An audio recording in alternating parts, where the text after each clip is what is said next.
A small town, torn apart by anonymous letters, threats, secrets, and a chilling mystery that won't let go. A deadly trap, a mysterious death, and a dark figure watching from the shadows.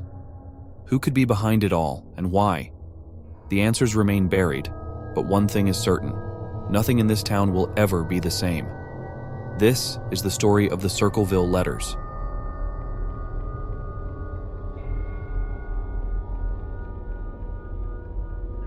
In 1976, Mary Gillespie, a school bus driver in the quiet town of Circleville, Ohio, received a mysterious letter.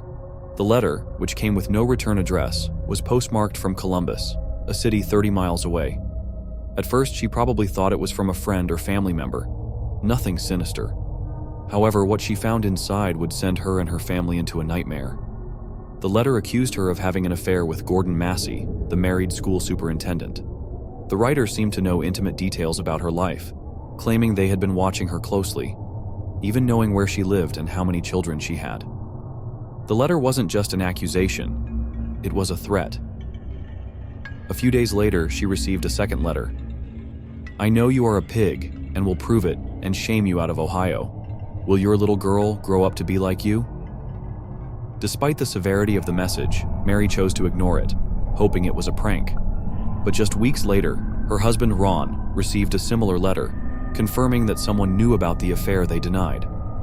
As Mary and Ron grew more unsettled, they teamed up with Ron's sister and their brother-in-law, Paul Freshour, to compile a list of suspects. Taking matters into their own hands, they sent letters to anyone they suspected, hoping to unmask the mysterious writer.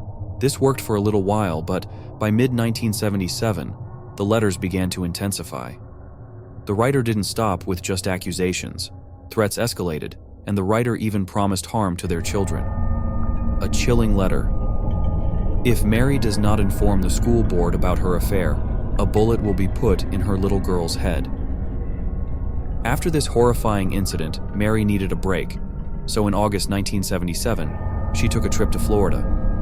Meanwhile, Ron was at home with the children when suddenly he received a mysterious phone call. After a heated conversation with the unknown caller, Ron, now convinced he knew the identity of the writer, grabbed his gun from the bedroom, told his children he's going to confront the letter writer, and drove off. Hours later, Ron was found dead. His truck had crashed, and though he didn't drink anything, his blood alcohol content was measured at twice the legal limit.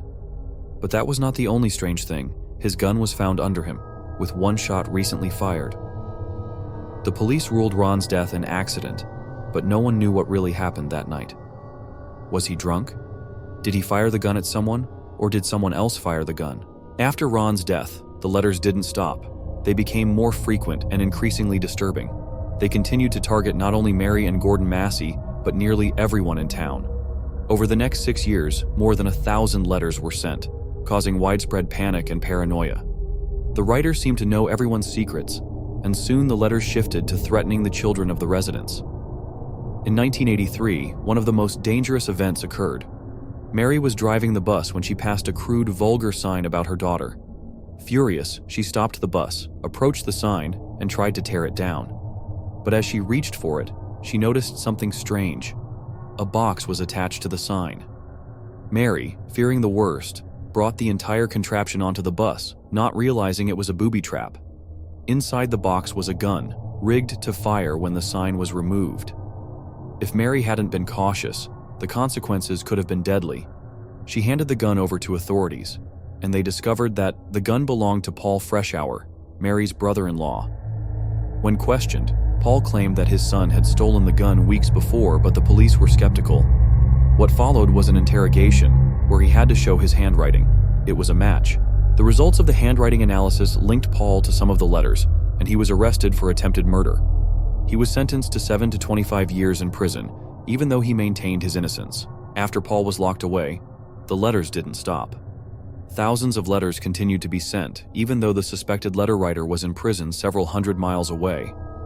Authorities began to wonder if he was somehow orchestrating the letters from behind bars, but it didn't make sense.